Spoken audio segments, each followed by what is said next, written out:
मनुष्य की एक विशेष प्रवृत्ति होती है, वो कभी स्वयं से संतुष्ट नहीं रहता, कभी स्वयं से प्रसन्न नहीं रहता। जो है उससे अधिक पाना चाहता, जो पा लिया उससे आगे बढ़ना चाहता, अपने जीवन में बदलाव, परिवर्तन लाना चाहता। और ये प्रवृत्ति संसार में सबसे महान है, क्योंकि इसी प्रवृत्ति के चलते संसार में विकास होता है। किंतु इस बदलाव के लिए मनुष्य उसकी खोज में रहता है जो उसके जीवन में बदलाव ला सके, उसे मार्ग दिखा सके, उसके जीवन में परिवर्तन ला सके। और इसके लिए मनुष्य संसार भर में उसे खोजता है जो उसके पास है।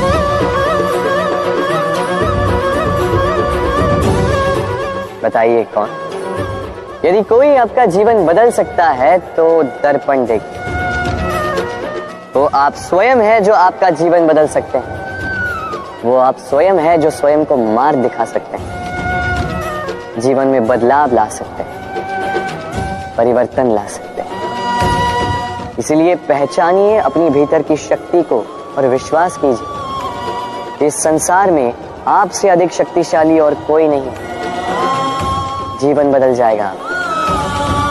और अंधविश्वास का नहीं, आत्मविश्वास का हाथ थामिए, आपकी समस्याएं स्वतः दूर हो जाएंगी। मन बड़ी ही विचित्र कृति है। ये मन शरीर के किस अंग में बसता है कोई नहीं जानता, किंतु संपूर्ण शरीर इस मन की इच्छा साकार करने के लिए प्रयास करता रहता है। अब यदि मन कुछ खाने का करे तो व्यक्ति उसकी वनो उपवनों की इच्छा साकार करने का माध्यम ढूंढता रहता है।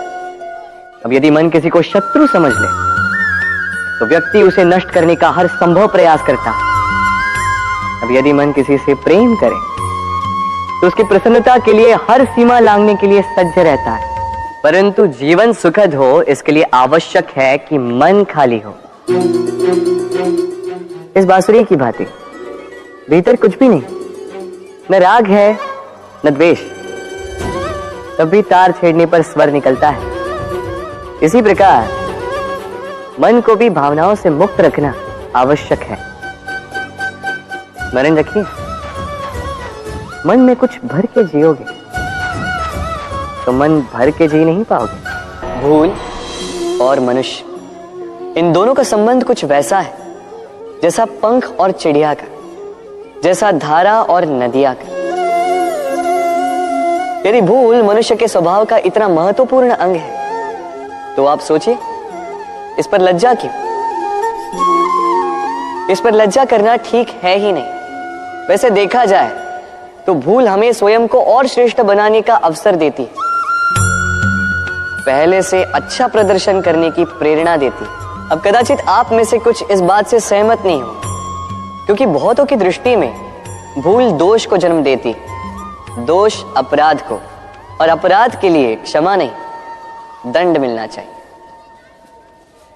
किंतु क्या आपने कभी सोचा है कि ऐसा क्यों होता है? क्या कारण है इसका?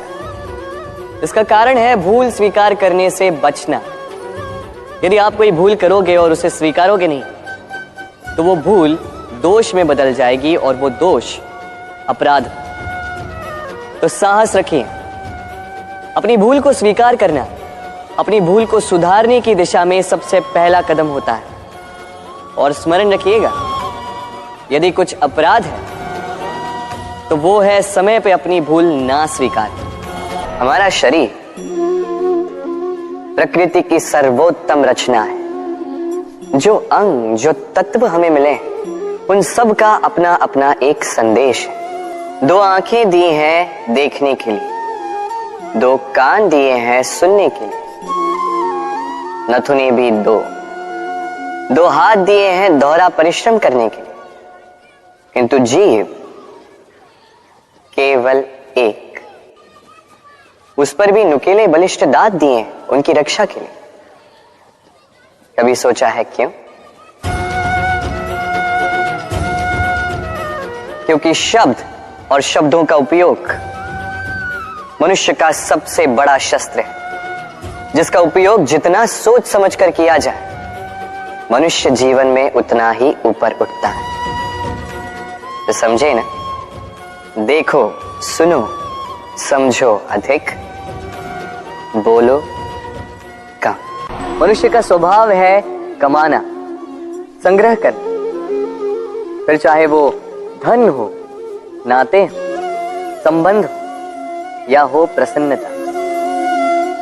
परंतु क्या आपने कभी सोचा है नियति ने ये संग्रह करने की प्रकृति मनुष्य में क्यों डाली? एक बीज से पौधा पनपता है, उसके भोजन से फल संग्रहित होता है। क्यों? इसलिए ताकि वृक्ष उसे स्वयं खा सके? नहीं, बल्कि इसलिए ताकि वो भूखे जीवों में बांट सके। अब आप पूछेंगे कि इसमें वृक्ष का क्या लाभ? लाभ है, क्योंकि जो बांटता है वो मिटता नहीं।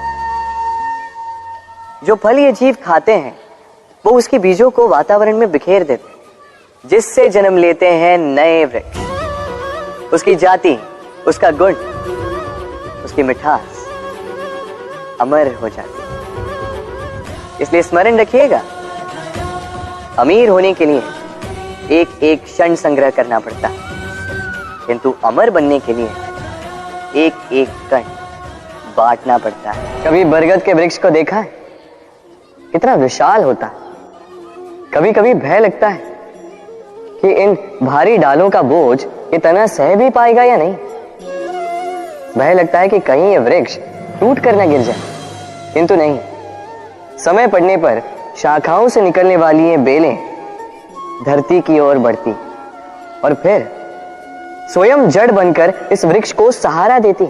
इसी प्रकार जो परोपकार करते हैं, सत्कर्म करते हैं, उन्हें स्वयं के लिए चिंतित होने की आवश्यकता ही नहीं, क्योंकि उनके कर्म ढाल बनकर उनकी रक्षा करते हैं। इसीलिए जीवन में सहारे की नहीं, कर्म की चिंता कीजिए। राधे राधे।